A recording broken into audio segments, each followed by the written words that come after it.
Sairam students, welcome back. Today we'll be learning a new lesson in geography. Okay, so before we go ahead with the lesson, let's view these pictures. Okay, you can see some pictures on the screen, right? So here we have one picture, one over here, and one over here. Okay, so what are we going to see is we are going to see the difference in these pictures. What does this picture tell us, and what does this picture tell us? Yes, this picture, the first picture, yes, this picture tells us about a village. Yes, it tells about a village, whereas this picture tells about a city. You can see a metro railway over there, tells about a city in the urban areas, whereas the first picture, this picture tells about the rural areas. Similarly, over here you can see the difference. Over here you can see that there is only one house over here. Yes, whereas you can see there's a house over here, there's a house over here. Yes, so this tells us the difference between the city life and the village life. Yes, how over the period of time, how people started developing, how cities started developing, and how people started having their own houses, having their own own vehicles and all that.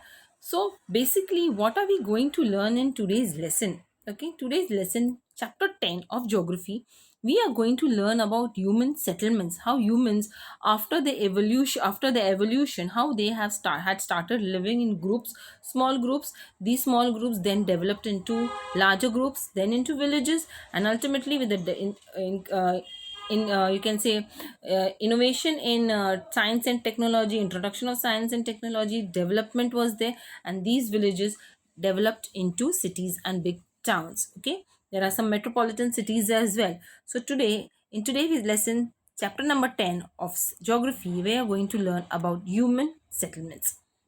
Okay, human settlements flourished at places with favorable geographic conditions such as availability of water, a conducive climate, fertile land, etc. So where did human settlements flourish? Humans were going to live over there, so they needed certain things which would be favorable for them. Yes, such as availability of water. Yes, conducive climate, fertile land, availability of water utmost importance for human survival. Conducive climate means favorable climate for the people to stay over there. Fertile land for agriculture. Yes, for having agriculture, growing crops, growing plants, growing trees. So all these geographic conditions, if they were available, so settlements flourished in those places. Fine. Next. In early settlements, the occupation of the people were dependent on the locally available natural resources. Okay, so in the earlier times, these settlements, the people living in these settlements, the occupations, the work which they did, it depended on the locally available natural resources. For example, if a group of people was staying near the coast, okay, so what was available for them, they would, though the sea was available for them, so they would go for fishing. So that became their occupation over there. Whereas when places where land was available, agriculture became the occupation over there. So whatever locally a natural resource was available for them, that became the occupation of these people, the early settlements over there. This gave rise to separate settlements of people engaged in a particular occupation. Yes, so people living in coastal areas had fishing as their main occupation. People living where the land was a fertile land was available, so agriculture became the occupation. Fish people living in places where mining would be an option for them, so mining became their occupation. So all these things gave rise to separate settlements of people who were engaged in a particular occupation. Okay, so with the passage of time, other associated occupations also develop gradually in the rural settlements. As a result, people from surrounding areas migrate and settle there, leading to an increase in rural population. Okay, you can see, we can just see over here, with the passage of time, other associate occupations also developed gradually in these rural settlements. So, along with agriculture, other occupations also started developing in rural areas, that is, in the villages.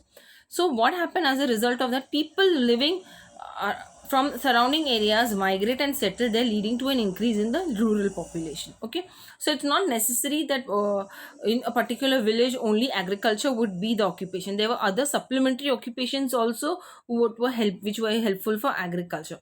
So people from other regions would migrate to this another region, which would give rise to the rural population.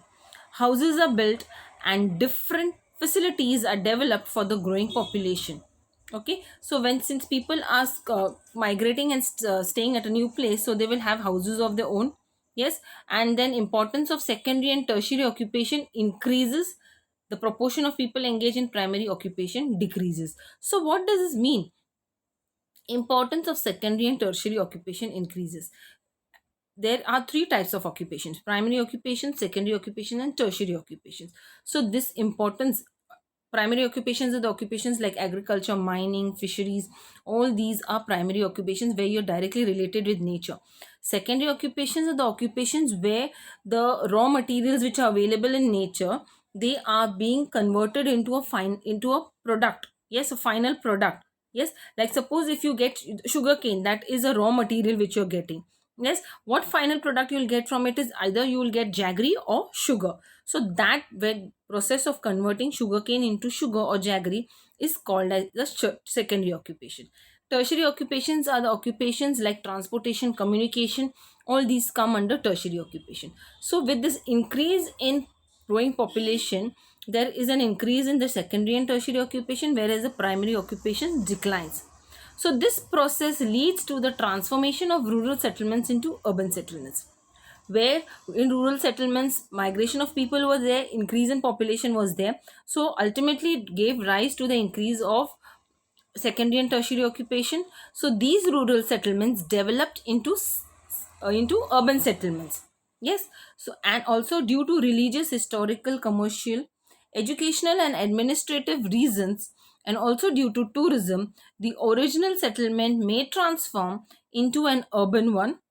If the population and the necessary amenities increase on a large scale, the urban areas also grow into metropolitan cities. Okay, so there are other reasons also, maybe because of religious, historical, commercial, educational, and administrative reasons, and also due to tourism, the original settlement may transform into an urban one. Yes, so for example, because of all these reasons, not only because of secondary or tertiary occupation, but if it is a religious place, if that place is an historical place, if good educational facilities are available in that place, and other reasons, and also tourists, there are a lot of tourists coming over there. So the original settlement may transform into an urban one. So if it is a rural area, it will be transformed into an urban area, and ultimately also the urban areas may grow into metropolitan cities. Yes, so like for example, we have Mumbai, Delhi, Kolkata, and Bengaluru. These are metropolitan cities of India, bigger cities where so many things are available. Yes, so these gave rise to various settlements where people started living. Okay, now what do these settlements provide? Settlements have provided man with stability. Earlier in the ancient time, when the evolution of man was going on, man used to travel from one place to another. Yes, so later on when settlements they came down to live in particular place, so that gave stability to man. Yes, he did not have to wander, he did not have to behave like a nomad wandering from one place to another. So settlements provided man with stability. Rural settlement is the first step towards a stable human life. Okay, initially it was the rural areas which came into the picture. Yes, that was the first step towards man having a stable life of his own. Urban settlements have evolved through the expansion and growth of rural areas, like what we have learned in the earlier slide, as because of increase in population in the rural areas, increase in primary and secondary occupations, or maybe because of religious, commercial, educational, tourism, the rural areas developed into urban settlements. So urban settlements have evolved through the expansion and growth of rural areas, that is the villages. They have expanded into cities through the expansion and growth. Okay, so we are going to learn the settlements. Scattered settlements, what are the different types of settlements which we are going to learn? Scattered, the word scattered itself means that which are scattered far away from each other. Yes, not closer to each other, but far away from each other. So what are scattered settlements? In scattered settlements, houses are few and far away from each other. Yes. So what are scattered settlements? How are the scattered settlements characterized? Very few houses which are far away from each other. Okay. Generally, such settlements are found in areas of high relief, dense forests, grasslands, hot deserts, and extensive agricultural lands. Okay, so where do we find scattered settlements? Where there is a dense forest, high relief, areas of high relief, grasslands, hot deserts, yes, and extensive agricultural land. Extensive means big agricultural lands where they have, you will find scattered settlements. Okay, so over here on the screen you can see the scattered settlements. Yes, we can see the houses. This is one house here, far away from each other. Yes, so these are scattered settlements. What are the characteristics of a scattered settlement? Yes, so distance between scattered settlements can be clearly seen. These settlements have limited populations, as in small hamlets, pada or wadi, etc. Facilities and services in these settlements are not adequate. As these settlements are closer to nature, they are free from pollution. They depend on the centrally located villages for their day-to-day requirements. Since these houses are scattered away, far distance between the scattered settlements can be clearly seen. They have limited population. Okay, so since there is less population, so facilities and services available over there will not be adequate. Okay, and though they are scattered settlements, they are close to nature, and because of that they are free from pollution. And these settlements have to depend on centrally located villages for their day-to-day requirements. Means they would not be already market available for them, a market of their own, so they have to go to a central market where they could buy the necessary things for their survival. Okay, so what are the characteristics of scattered settlements? Distance between the scattered settlements is clearly seen, means they are far away from each other. Limited population. Facilities are not available in abundance, means they are not adequate. Settlements are close to nature, so it's pollution free. And these settlements depend on centrally located villages for their day-to-day requirements. Okay, so these are scattered settlements. Fine. The next type of settlement which we'll be learning is about nucleated settlement, means closer to each other. Okay, these settlements are generally close to water sources like brooks, rivulets, rivers, lakes, etc. Yes, so nucleated settlements are, you can find these settlements near where there is a water source available. Water sources are available like rivers, rivulets, lakes, etc. And for example, in the deserts of Rajasthan, we find nucleated settlements near assured sources of water. So Rajasthan, wherever there is a desert, and in that desert, wherever water source is available, so you will find many people staying closer to each other. So you'll find these nucleated settlements over there in deserts of Rajasthan. Okay. Fertile plains, transport hubs, mining centers, commercial centers often lead to the development of this type of settlement. Yes, so fertile plains, fertile land is available. Transport hubs means transport centers, mining centers, commercial centers, that is business centers. So where these places are there, these often lead to the development of these type of settlement. So wherever there are these fertile plains or where there is lot of transportation available, it's a business center, so you will find nucleated settlements in those particular regions.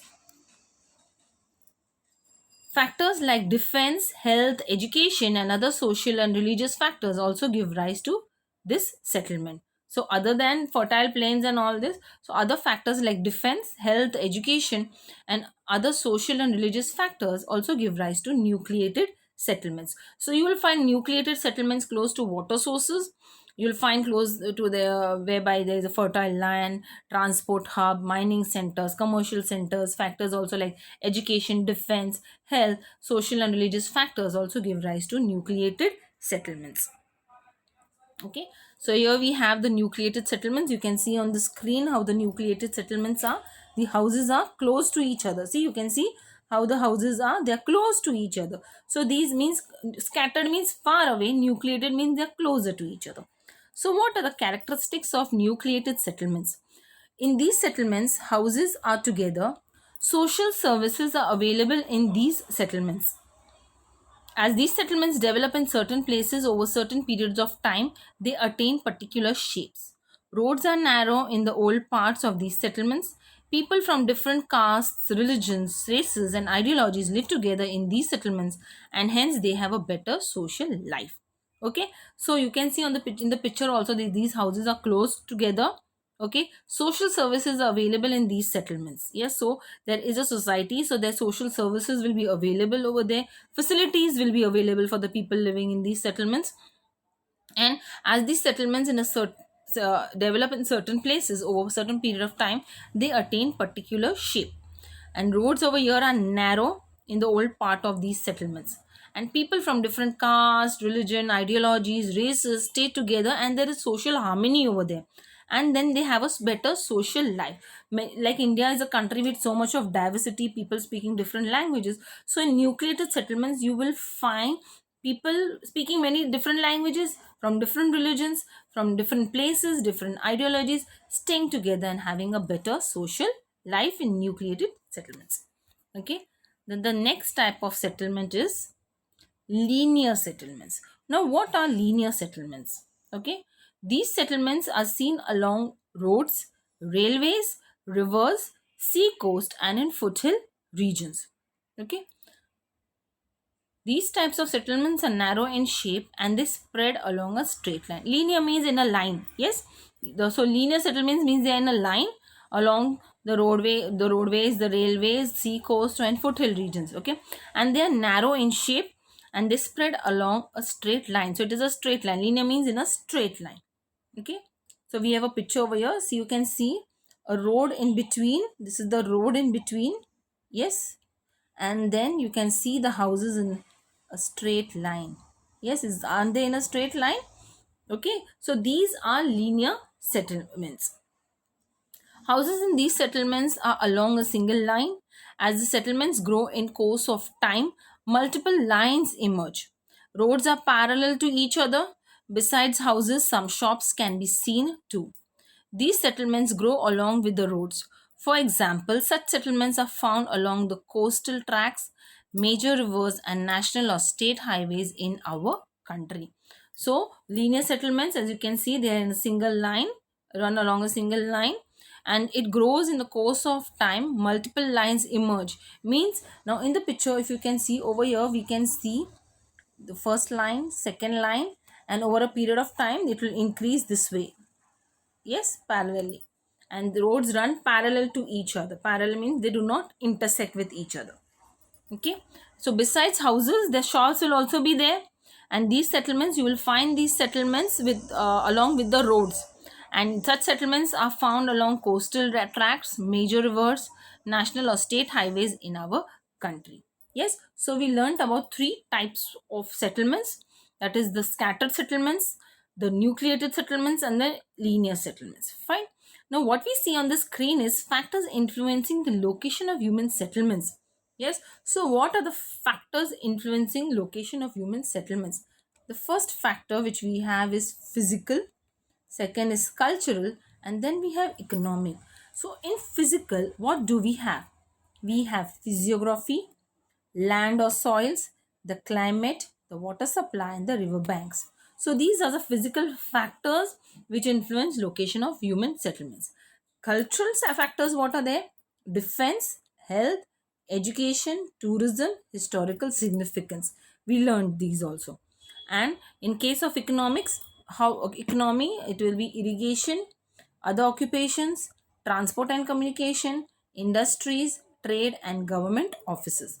So these are the factors, the physical, cultural, and economic factors in which influence the location of human settlements. Fine. So this is what we have in our chapter number 10 of geography, human settlements.